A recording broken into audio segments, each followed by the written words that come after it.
You've almost certainly heard of this one. It's been called the Holy Grail of self-help, the blueprint for the entire modern success industry. We're talking about Napoleon Hill's Think and Grow Rich. It's more than just a book, it's a phenomenon that promised millions a secret formula for wealth. But here's the thing, is that promise built on truth or on something else entirely? All right, let's get into it. This is really the heart and soul of the book's entire philosophy. It's such a powerful, inspiring idea that has echoed for decades, motivating everyone from entrepreneurs to athletes. You know, one reader said this quote just got stuck in their head and literally changed their life more than anything. It's the core promise. Your mind holds the key to your fortune. And what a promise it was. I mean, think about it. This book was published right in the middle of the Great Depression. People were desperate for hope, and it just struck a massive nerve. It sold over 100 million copies, making it one of the biggest bestsellers of all time. Get this, 70 years after it came out, it was still one of the best-selling business books out there. Its influence is just undeniable. But okay, that brings us to the big question we're really digging into today. If you look past all the hype and the incredible sales numbers, does the philosophy actually hold up? Can you truly manifest wealth just by the power of your thoughts? To really understand this whole debate, first, we've got to understand why this book became such a massive hit. And it all starts with an origin story that gave it this almost mythical authority. This is what's known as the Carnegie premise. The story goes that Andrew Carnegie, one of the richest men in history, personally tasked Napoleon Hill with a 20-year mission: study 500 of the world's most successful people and reveal their secrets to the world. So this wasn't just Hill's opinion. This was wisdom supposedly passed down from giants like Henry Ford, Thomas Edison, and John D. Rockefeller. That origin story gave the book some serious weight. And what were these incredible secrets? Well, they boiled down to a few core principles, all centered on your mindset.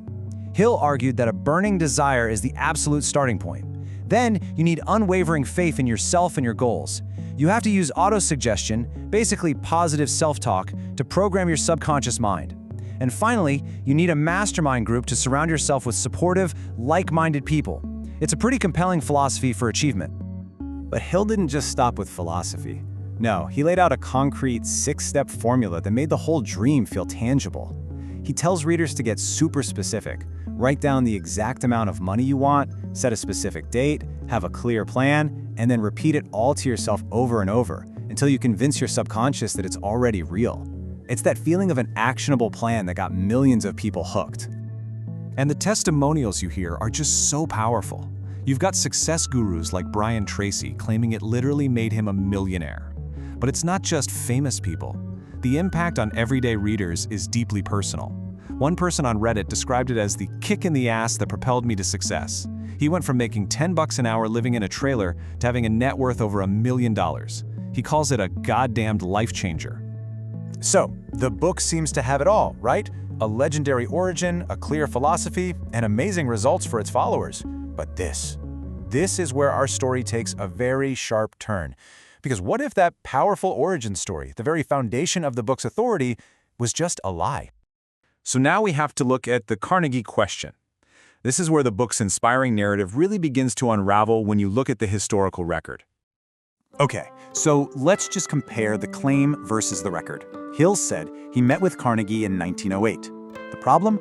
Carnegie's official biographers have combed through his extensive records, every letter, every note, and they found zero evidence that he and Hill ever met, not a single mention. What's even wilder is that records show that for a good chunk of 1908, Hill was actually on the run from the law for lumber fraud. So, the crucial point is this. The book's entire credibility is built on what one critic called a handshake that never happened. Without Carnegie's supposed endorsement, Hill isn't a chosen messenger of the world's greatest minds. He's a self-help author with a really compelling story. And that discovery, well, it opens the door to a much deeper critique of the book's ideas. And this discovery changes everything, because now the questions don't just stop with the author's history, they go right to the very heart of his philosophy. Is this about a powerful mindset, or is it just magical thinking? Critics argue that the book's core idea, which later became known as the law of attraction, is basically pseudoscience. There's just no scientific evidence that our thoughts alone can change external reality. But more dangerously, it can lead to victim blaming. I mean, if success is all in your head, then failure must be too, right? This completely ignores real-world barriers like poverty, systemic racism, and economic inequality, and it puts all the blame for struggle on an individual's negative thinking. And all of this brings us to the passionate debate that still rages on today. Is this book a life-changing tool for empowerment, or is it a toxic myth that actually does more harm than good? On one side, you have countless people who swear by it, like that Redditor who admits the book itself is kind of meh and dated, but says as a goddamned life changer, it can't be beat. For him, and for so many others, the practical results are all that matter. But then, on the complete other side, you have critics who argue the philosophy is inherently harmful. They say it creates this vicious cycle where people blame themselves for structural problems, things way beyond their control. And that just leads to shame and guilt, not real empowerment. And this brings us to the core conflict, right? Can you separate the message from the messenger? For some readers, Hill's personal history is totally irrelevant. They're like, scammer or not, I got results, and that's the bottom line. But for others, the fact that the author was a proven liar and con artist taints the entire message, making it impossible to trust a single word. So where does all this leave us? What is the true legacy of Think and Grow Rich?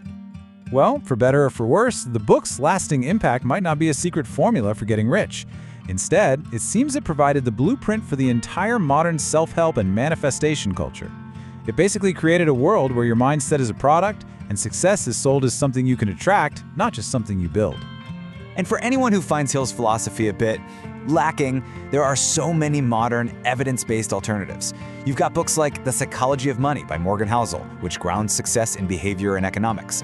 There's Grit by Angela Duckworth, which is backed by years of actual research. And of course, Atomic Habits by James Clear, which gives you a practical, science-based framework for change, no magical thinking necessary. In the end, Think and Grow Rich is still one of the most influential and most controversial books ever written, and it forces all of us to confront a really provocative and deeply personal question. If a story, even a fabricated one, gives you the mindset to achieve your dreams, does it really matter if that story was true?